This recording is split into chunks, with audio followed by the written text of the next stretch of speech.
Welcome to this edition of The Moral Agenda, where the faith community sets the moral agenda for the nation and the nations of the world, with Dr. Jessica Davis, the president of the Faith and Public Policy Institute. And now, here is your host, Dr. Jessica Davis. Welcome to The Moral Agenda.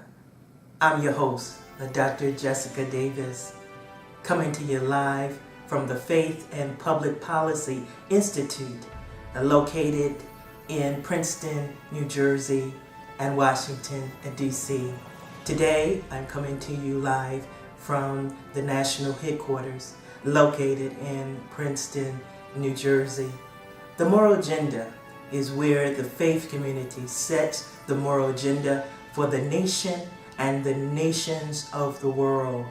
And so we're glad that you have decided to join us today on our weekly program.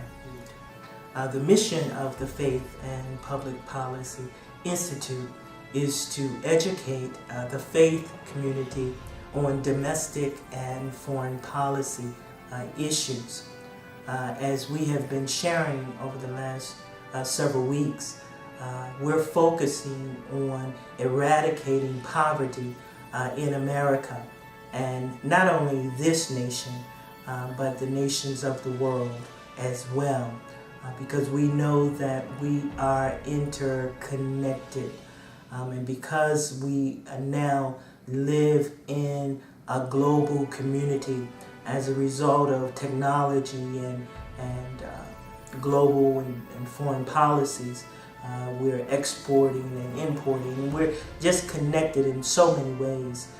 As a result of that, we're called to a greater level of responsibility as the faith community. Not only should we be concerned about our local communities, our nations, but the nations of the world.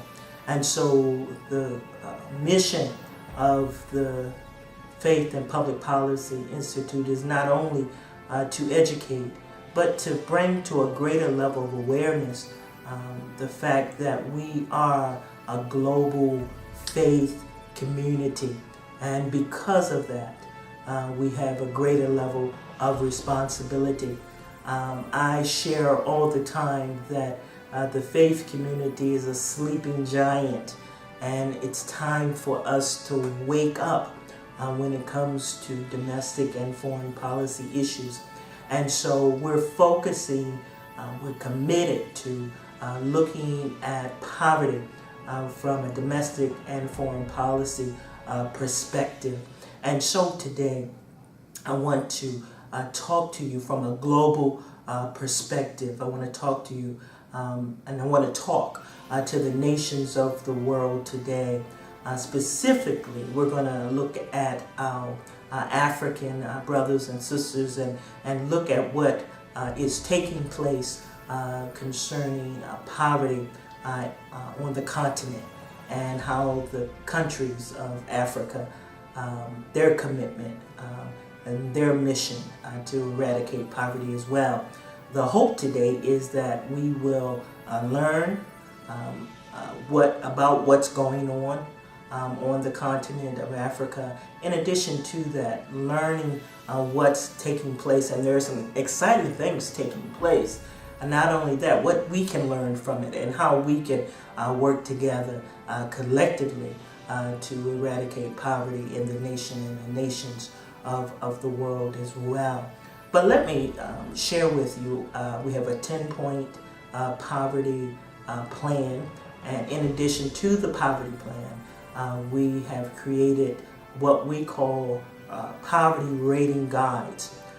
Here in the United States of America, you may know from an organizational perspective, in terms of domestic and foreign policies, on the federal level, on the national level, we have the United States Congress, and we have made a decision here at the Faith and Public Policy Institute to rate our leadership, and to say to our leadership, we're looking at poverty from a 10-point perspective, and we're asking you to look at poverty from this perspective with us. And so in order to move forward and begin these constructive conversations, we have created this poverty rating guide to see and share with each of you what's taking place. And so let me just talk about our 10-point poverty plan, so you're clear about what the issues are, the policy areas are. Number one, advocating for children in poverty in America, including quality education. Number two, to decrease the unemployment rate with training programs, with placement for unskilled and low-skilled workers, including support of veterans. Number three, to increase the minimum wage to a living wage. Number four, to invest in parents with the Head Start program and workplace daycare. We can talk about these policy areas in great detail right now because they're actually being impacted while we're speaking today. And so we're looking forward to holding our leadership accountable. There have been some negative impacts already on the Head Start program because of across the board budget cuts by our federal government. People have been dropped from the Head Start program.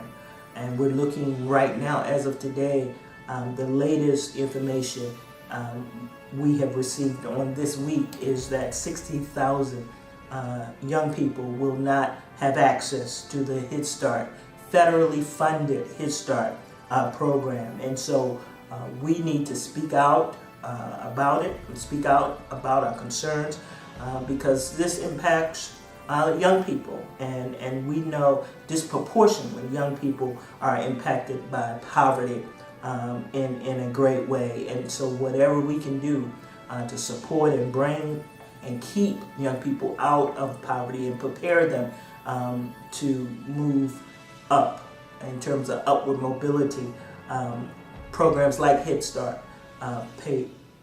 play a critical part in doing that. And so we're disturbed, greatly disturbed by the fact that the budget cuts have impacted such an important program in our nation.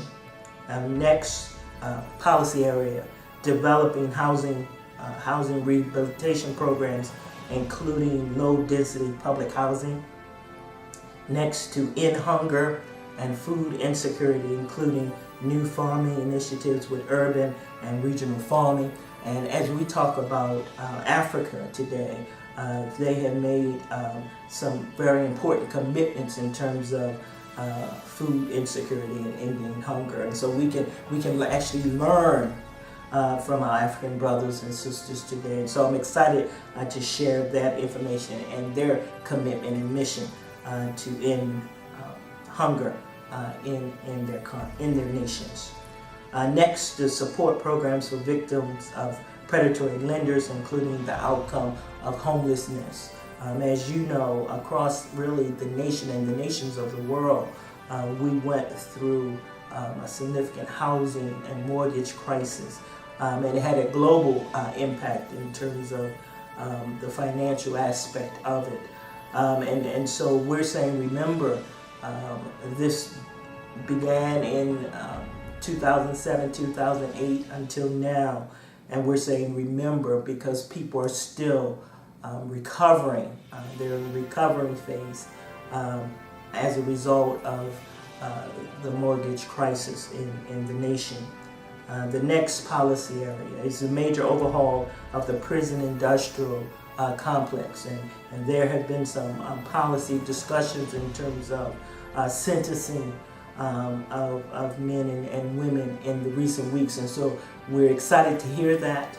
But again, because of the impact our prison policies have had on the federal and state level, our communities have been negatively impacted and really impact the earning potential of our communities, of our families, and poverty has definitely been an outcome of our what we have done in terms of our prison or incarceration policies across the nation.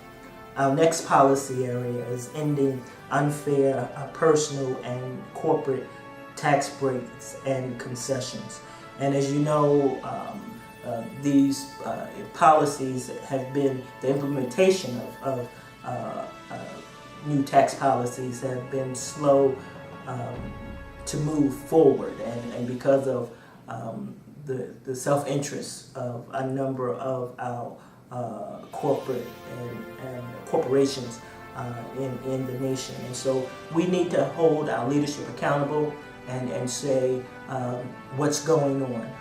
Why are you moving at such a snail's pace in terms of implementation?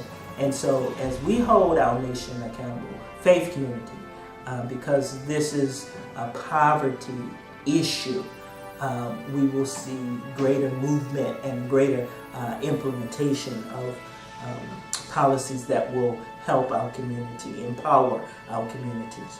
And finally, strengthening the entitlement programs, including Social Security, Medicare, and Medicaid, supporting our nation. If we don't want to imagine, but imagine for a moment Social Security, Medicare, and Medicaid being taken away or cut in a significant way. We would see a significant number by the millions of people entering poverty. So it's important as we look at these entitlement programs, the goal should be to strengthen these programs and not cut or get rid of. We have to pray, and not only pray, but speak out on these significant issues because of our mandate to help the poor. What's our mission? What's our motivation? Why should the faith community be concerned about these policy areas?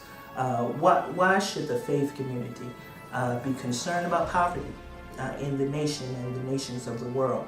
Well, let's turn to Scripture. And as I shared with you on last week, this particular passage is our motivation, is our reminder of what we're called to do as the faith community. And let me read it. It comes from the Gospel of Matthew, chapter 25, verses 34 through 40. And let me read it for you. Then shall the king say to them on his right hand, Come, you blessed of my Father, inherit the kingdom prepared for you from the foundation of the world. For I was hungry, and you gave me meat. I was thirsty, and you gave me drink. I was a stranger, and you took me in. Naked, and you clothed me. I was sick, and you visited me. I was in prison, and you came to me. Then shall the righteous answer him, saying, Lord, when saw we you were hungry, and fed you, were thirsty, and gave you drink? When saw we you a stranger, and took you in, or naked, and clothed you? Or when saw we you sick, or in prison, and came to you? And the king shall answer and say to them, Truly I say to you, inasmuch as you have done it to one of the least of these my brothers, you have done it to me. Wow. This passage, this scripture reminds us that as we eradicate poverty in America, as we eradicate poverty in the nations of the world, we're not only impacting, we're not only doing this for and with men and women, boys and girls, but we're actually doing this unto God. And so we're motivated in such a powerful way in the faith community. And so the Institute is on a mission to prepare our faith communities, to empower, to provide a way of moving collectively, because we made a commitment with our mission to eradicate poverty in this nation. We made a conscious commitment to pick up a mantle that we believe was dropped in the land in 1968. And this mantle is the Poor People's Campaign by Reverend Dr. Martin Luther King Jr. He facilitated the Poor People's Campaign before he was assassinated. And we believe upon his assassination, this mantle, as other mantles, were dropped in the nation and have not successfully been picked up. And so the Faith and Public Policy Institute, we have made a commitment, the Board of Trustees, the Advisory Council, and myself, we have made a commitment to pick up this mantle and move it forward. And so our commitment is coming out of the fact that in this nation, the United States of America, since 1968, we're looking at 50 million men, women, boys, and girls living below the poverty line in the United States of America. And that translates into 16% of our population living below the poverty line in America. And we know that that's not acceptable. And we're calling on you, the faith community. Wake up, you're a sleeping giant, as I shared at the beginning of this program today. Wake up. We can do something. We can make an impact on poverty in this nation and the nations of the world. And as we make the impact, we're not only helping men, women, boys, and girls to move from below the poverty line in this nation, but we can make an impact worldwide. And so we're excited. We understand the seriousness of this commitment, but we're excited because we believe that the faith community can and will make a difference. I'm calling on you today to stand up and say, I'm joining you to help eradicate poverty from a policy perspective. Why a policy perspective? Yes, many of our communities, and I'm a part of a number of initiatives. We feed the hungry, we clothe the ones that don't have proper clothing. We do a lot of outreach, as we describe it, in our faith communities across the nation and the nations of the world. But from a policy perspective, and those things are good and needed in our communities, and they minister, they reach communities, they reach individuals. But from a policy perspective, we're addressing systemic issues. And as we address systemic issues, we can make a generational impact. This will live beyond us. And so we have a responsibility as the faith community to address it from a systemic perspective as well. And so I invite you, and the only way we can do that is collectively. And so I'm calling on the faith communities, the faith and public policy, with the moral agenda. We're calling on your participation today to say, yes, I'm going to take a greater level of responsibility to educate myself. And as a result of educating myself, I know that I will be called to action. And so in doing that, I want to share with you our rating guide for the United States Senate. We're excited to have this guide, and the U.S. House of Representatives rating guide will be out shortly, and I look forward to sharing that guide with you very soon. Eradicating Poverty in America, the 113th Congressional Poverty Rating Guide, published by the Faith and Public Policy Institute. The wonderful thing about this guide, it goes state by state, senator by senator, based on the 10 policy areas I shared with you. We assess our leadership's activity, commitment to those 10 poverty policy areas, and we assess and we rate on a scale of A being the best, meaning that this person is leading conversations, discussions, policy development, and implementing, not only discussing, but supporting legislation that will impact these 10 policy areas, from A being the best involved to F, not discussing, not talking about, not supporting or co-sponsoring or sponsoring legislation that will impact these 10 policy areas. I'm sad to say that our national average is an F.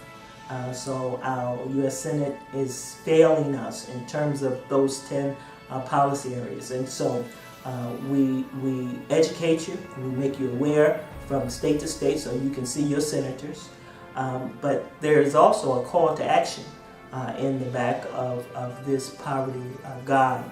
And the call to action, we want you to, once you review where your senator stands, follow the steps in the call to action, and we can make an impact. We're excited about it. I'm excited to share with you. And in order for you to get a copy, we ask that you would give us a donation of $25 or more. And you can do it several different ways. You can call us, and the information will be on the screen for you. You can go to the website. You can mail it in. And as soon as we hear from you, we will send it right out to you to begin working together to make an impact. And we're excited about these rating guides. And as soon as the U.S. House of Representatives guide is available, I will definitely be sharing that with you. This is a 120-page rating guide. In the front of the guide, we also have our national poll. We have asked the question of the American people. What is your, do you approve or approval or disapprove of the work that's being done by our U.S. Congress, by our President, and by the church? It's very interesting results and comments, and that's located in the front of the rating guide. And so you'll see those national polls. And we're excited about the national polls as well. Again, send a donation of $25 or more in support of the Faith and Public Policy Institute, and we'll send this right out to you. In addition to that, we have Eradicate Poverty Sunday, and we invite the faith community to join us. And for more information about that, you can go to the website. We will also send you out some information about the Eradicate Poverty Sunday. So if your faith community wants to be a part of that, and we invite each and every faith community to join us with Eradicate Poverty Sunday, in which you will hand out, make available to your faith community the rating guides and talk about collective action. So again, we have picked up the mantle of the Reverend Dr. Martin Luther King as we remember and celebrate the 50th anniversary of the March on Washington that's taking place in this season of this program. And so we're reminded in new and fresh ways that the work is not yet done, but we have come a long way. But now we're called to a greater level of responsibility and accountability as we move forward. We're not only holding our leadership accountable, our U.S. Congress accountable, those who are responsible for important legislation that will impact the generations to come. But we have to hold ourselves accountable as well as the faith community. And so we're holding ourselves accountable. And so with God's help, we will pick up the mantle and continue the work in a constructive way. And this work will impact not only our communities now, but the generations to come. And so we're excited about that. We're committed to that. And our prayer today is that you will join us as we move forward as well. And so let me talk briefly about what's going on with our global community, with our brothers and sisters in Africa. According to the Huffington Post, extreme poverty in developing countries. Unfortunately, every 5 seconds, a child dies of hunger in this world.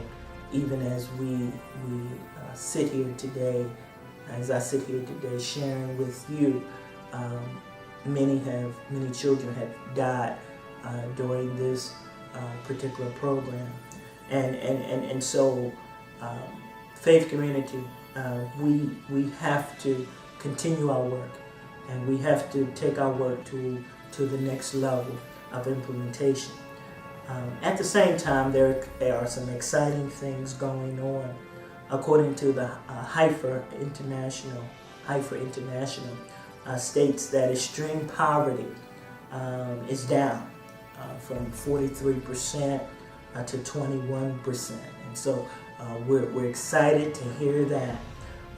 Their goal is to help reduce extreme poverty from 21% to 3% by 2013. And so we can join in these initiatives, in these programs, in these projects, and in assisting in policy development that will assist, help, and impact for generations to come. The following program is paid for by the friends and partners of the Faith and Public Policy Institute and viewers like you in this area.